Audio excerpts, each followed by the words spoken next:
Summit of the Organization of Turkic States, which will take place in presidential residency Akorda. We keep broadcasting live from our studio in Astana, and today I'm joined by political observer Gaziz Abishev. We will discuss current state and perspectives of further development of the Organization of Turkic States and its role in modern geopolitics. Gaziz, thanks for joining us this afternoon. Yes, so let me start from asking you what is on agenda of this particular summit. Well, official agenda, of course, is economics, customs, transport, and other economical questions. But there are also some additional agenda. We know that last week there was a telephone call between President Tokayev and President Erdogan of Turkey, and President Erdogan actually said that those leaders should discuss situation in Gaza Strip, and probably he would try to convince his colleagues that they all together should condemn Israel on international arena. Right, so we know that Recep Tayyip Erdogan, the president of Turkey, arrived to our capital yesterday, and he will also take part in today's summit. So I'm interested in how this Turkish vision on the unfolding crisis of Middle East will be incorporated, or will it be incorporated somehow in the discussions today? There should be some hidden debates, of course, because we know that Kazakhstan strongly condemned terroristic attack on Israel and condemned the terrorism of Hamas. But he asked Israel to abstain from unproportional use of force. And at the same time, we know that Azerbaijan has a special relationship with Israel. Israel supplied some weapon to Azerbaijan during this military operation against Karabakh. So it's a complex, of course, situation. But I think that our leaders, including President Tokayev, Mirziyoyev, Aliyev, and others, are quite flexible. So there wouldn't be, any harsh debate. There would be some very flexible discussion, and they would find some unique formula of common position. Yes, taking it all into account, what do you think this organization can evolve into? Well, I'm not sure how would it evolve in the future, because you know that every country in the world tries to be in the orbit of several different treaties and organizations. For example, we know that United Kingdom is a part of NATO, part of Commonwealth. Previously, it was a part of European Union, etc. Kazakhstan is part of CSTO, Eurasian Union, has strong relationship with China, and also part of Turkic States organization. And every country tries to do that. For us, it's an additional organization that supports our sovereignty and territorial integrity, just in case. And also it helps us to establish a more effective economic cooperation with our brotherhood nations like Turkic States.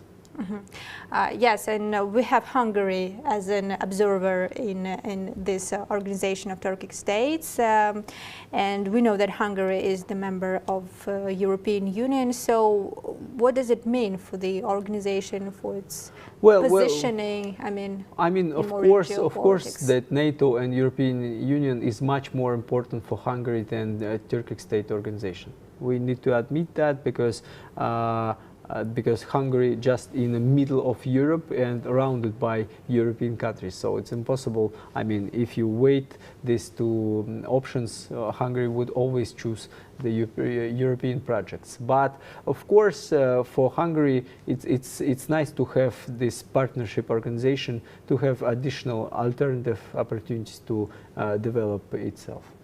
In some sense, some experts says that Hungary is an agent of European Union in Central Asia, but we'll see.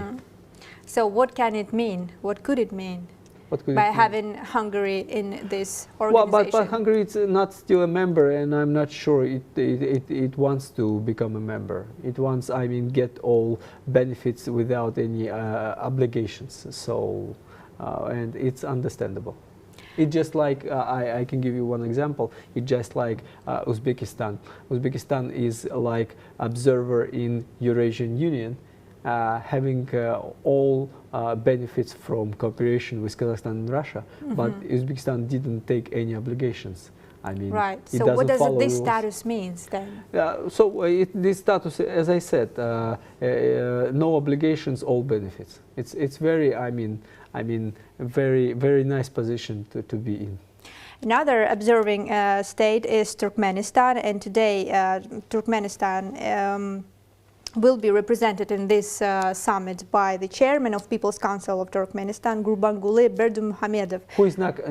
Who is actually formally not a head of state. The question I wanted to ask. It looks like a hidden reverse political transit, meaning that when there was election and President Berdimuhamedov transferred the power to his son, it looked like we have a new leader in Turkmenistan, but now it seems like Gurbanguly Berdimuhamedov still holds a true power in his hands, and he is true leader of this country. Probably so as well.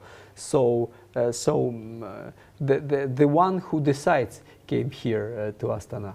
Should be the matter of concern for us or for the members of this organization? No, of course. If there is no competition between father and son, if they are still one single political power, it's not a problem at all. And let me ask you, what will be the role of this organization today? What is the role, the current role of this organization today, and what will be the role? Yeah, you mean in international arena? In international arena. Well, yes.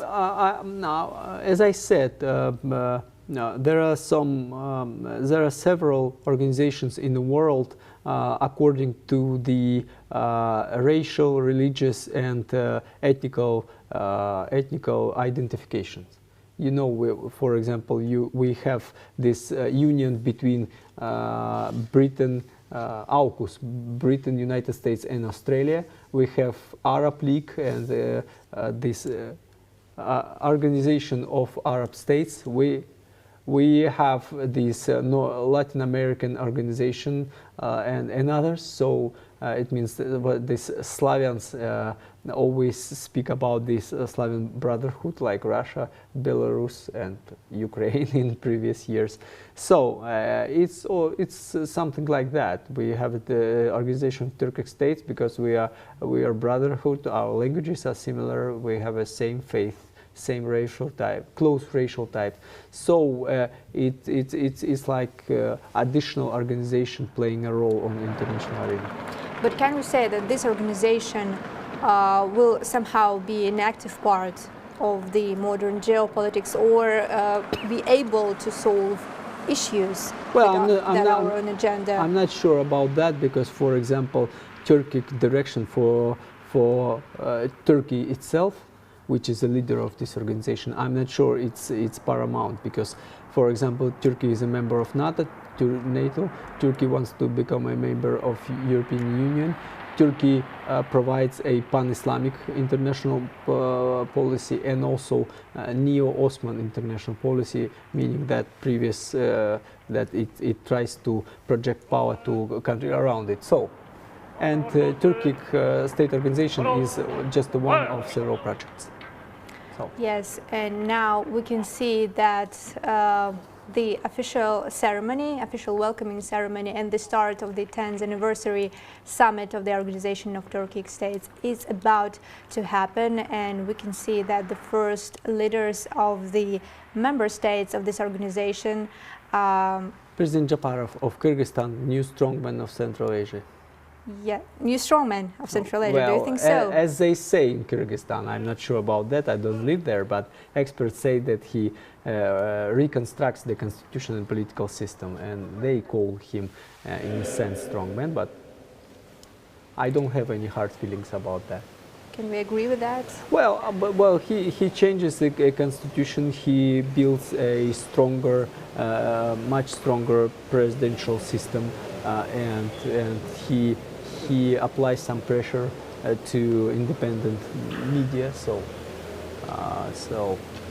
we'll see.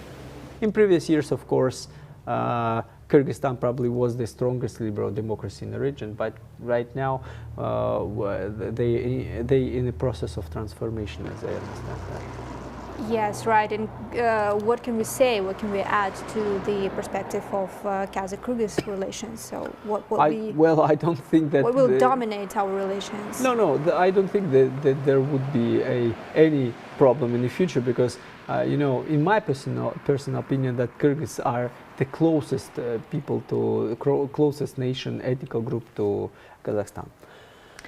Yes, and as my colleagues say me now, the leader of Azerbaijan, Ilham Aliyev, is approaching the presidential residency, and Azerbaijan is, as I understand correctly, is one of the strategic partners of Kazakhstan as well on the within this organization and in general. So, what can we say about the developments of our bilateral relations? Well, I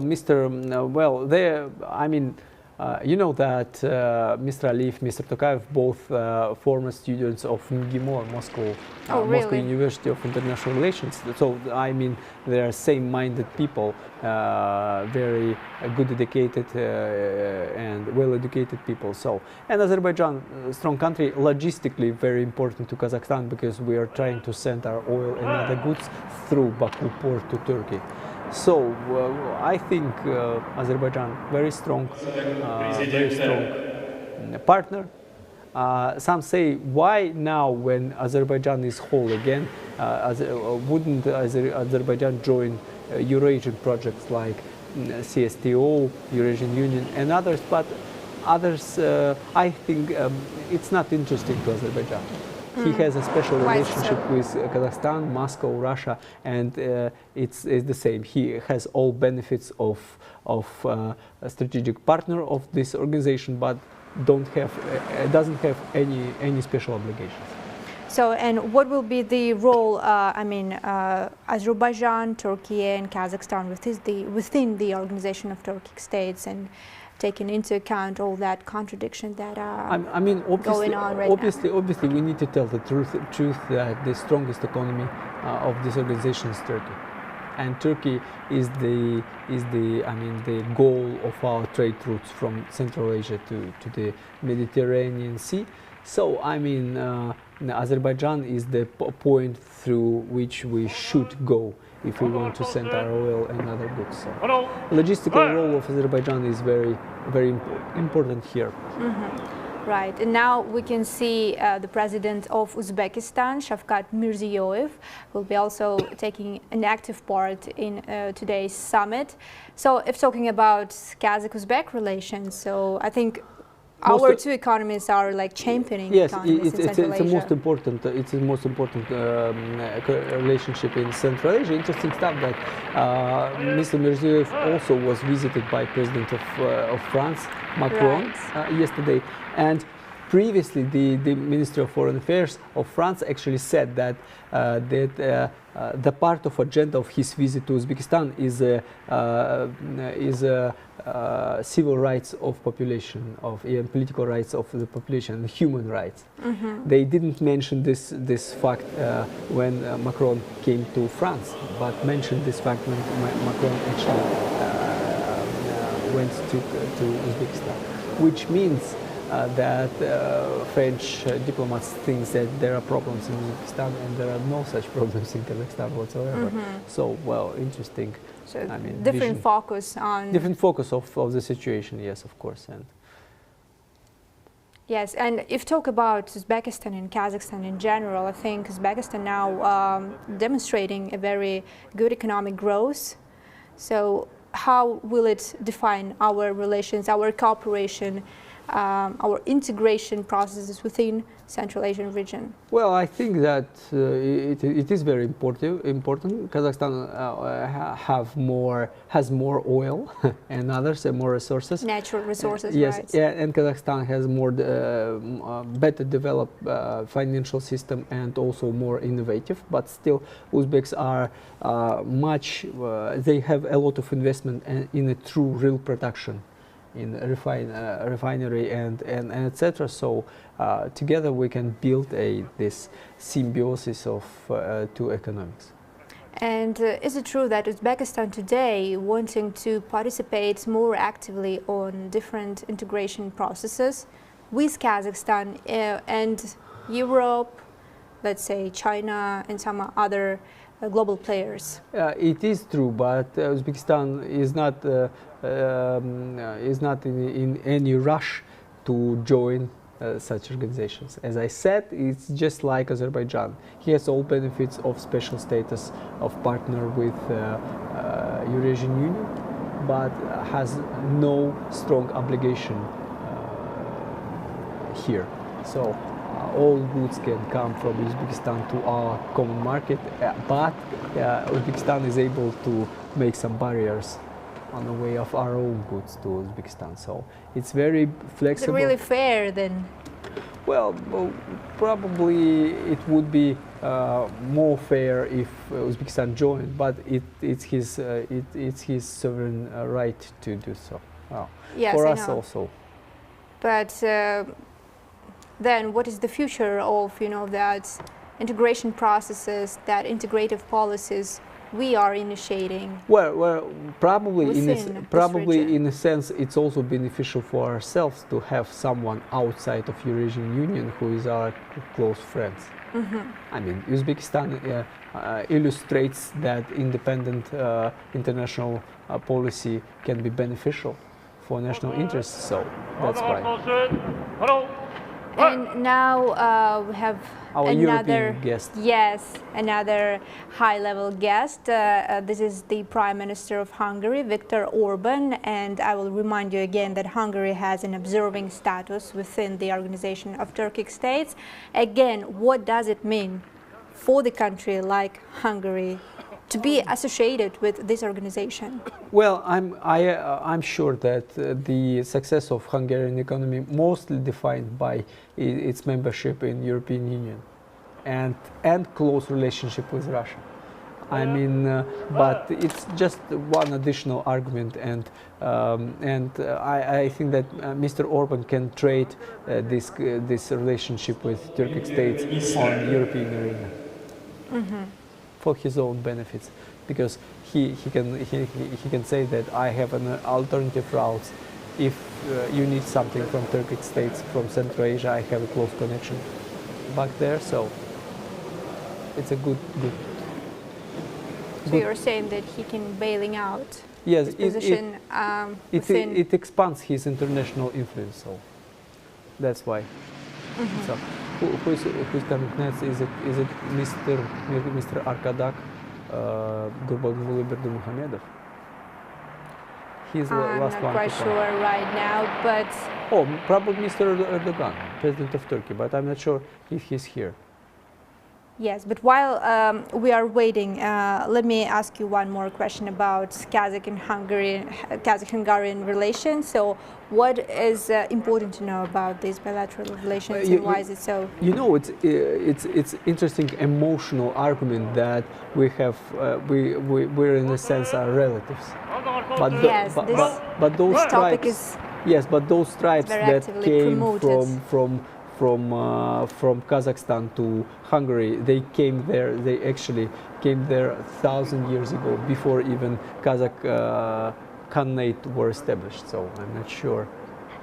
Yes, and now we can see the President of Turkey, Recep Tayyip Erdogan, who arrived yesterday to the capital of Kazakhstan. We also broadcasted it on Silkway TV channel. So, yes, Recep Tayyip Erdogan, the President of Turkey, is, I think, one of the major leaders who participate and who will somehow influence the agenda of this organization. So, how the Turkish vision of geopolitics today will influence this organization and will influence the approaches to the member states. Well, I'm sure that the position of Turkey would not force Kazakhstan and other states to apply strong pressure and will it shape it Israel. somehow? Yeah, the agenda. Well, probably there would be some common statement that we condemn unproportional use of force, but still Kazakhstan would say, and others also probably so, would say that we respect the right of Israel to support its security. So it would be double-sided statement, because the flexibility of our international politics is paramount here. And I think our strategic partnership and friendship with Turkey as the brotherhood nation will keep defining the bilateral cooperation between Kazakhstan and Turkey. It would, of course, because we all heard how last year President Erdogan several times actually said that Turkey is a strong guarantor of Kazakhstan's territorial integrity and sovereignty. It's very important. Different countries can say anything, but Turkey proved itself when it supported Azerbaijan in the war for Karabakh. Nagorno-Karabakh. It means it's a trusted partner who would support its friends. So. And if we talk about Turkey as a global player today, right, as a rising global player and as a member of NATO on one side and the part of the Muslim world from the other, how do you see the future of Turkey as a global political player? Well, I'm not sure. I'm not sure that Turkey is ready to become a superpower or even power of the first or a great power like India, such an influential, but it's a strong middle power. I mean, strong regional leader. You know, on the Middle East we have four strong countries. It's like Saudi Arabia, Israel, Iran, and Turkey, and those four players defines everything that is happening on the Middle East. Probably also Egypt, but Egypt are not involved so much in the business. So we'll see how Turkey would lead itself. You know that they say that in internal politics, internal policy of the Turkey, Erdogan considered a very conservative president. Right. And there is a strong opposition to him in big cities like Istanbul and Ankara. And we'll see what would happen in 5 years when Erdogan left. Probably there would be some new liberal pro-Western president. As I understand, Erdogan still suspects West that they tried to orchestrate a coup d'état in 2016. But when new president came and if he is not a follower of President Erdogan, what would happen to Turkey? I'm not sure. Probably there would be some new project to join the European Union. We'll see. We will see. And what can we say about the unfolding crisis and the role of Turkey in this, global reshaping of powers? Well, I'm not sure. You know that it's very situation is very delicate because the main ally of Israel is United States. United States is a leader of NATO bloc, and Turkey is a member of NATO, and of course Saudi Arabia, who is also another strong backer of Palestine, is also a ally of United States. And so, and Turkey and Saudi Arabia want to, apply some pressure to Israel, but United States tells them that please don't, because Israel is our friend. So, situation very, very delicate. If Turkey wanted to, declare war to Israel, it it's impossible. They would count all arguments and say that it's impossible. Yes, these are very serious matters, and what is happening now is very concerning stuff. And we here, being in Kazakhstan, we just observe and wanting to promote the peace talks, peace negotiations. Is it even possible at this point? Sorry, what exactly? We as country peace-loving, peacekeeping country. We are always trying to promote peace talks, peace negotiations. Yes. Is it even possible in the conditions we have right now in the Middle East, for example? I'm not sure. I'm not sure it's possible, because the main problem here is that both sides, Palestinians and Israeli, has a very strong cause here, meaning that Palestine has a strong ideology that it wants to establish its own independent state on the territory of Israel, because previous centuries Palestinians lived there. But also at the same time, Israelis say that it's a ancient land of our people, and we also already created our own state, and we wouldn't move out from this land. So it's impossible to, find a perfect solution here. And the problem here is that, for example, if United States said, okay, we wouldn't support Israel anymore, let's imagine this fairy tale, and Egypt, Saudi Arabia, Turkey, Iran, and others decided to attack altogether Israel, we shouldn't forget that Israel is actually nuclear power, and a nation that actually experienced a Holocaust genocide last century. So I'm sure that this weapon of last resort would be used if something like that happened. So Israel, it is impossible to defeat Israel, and also impossible to defeat the common forces of Arabs.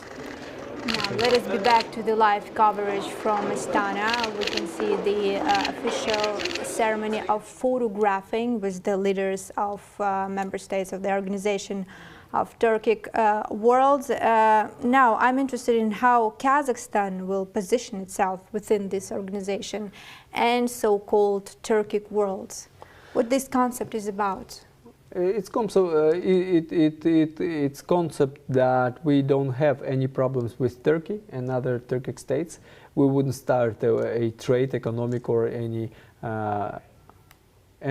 other war against each other. So we're partners and can support each other on the international area. Can we be positive about the future of this organization? Oh yes, I'm sure. It would be quite effective in 21st century. Not like the only organization we're interested in, but still. Thank you very much, Gaziz, for your time, for your answers. I think we had very interesting and productive conversation on the matters of global importance. Thank you very much for this. And I will remind you that I was joined today by Gaziz Abishev, political observer, who answered our questions regarding the agenda of 10th anniversary summit of the OTS in Astana. More news about Kazakhstan you can always watch on Silkway TV channel, so stay tuned and see you later.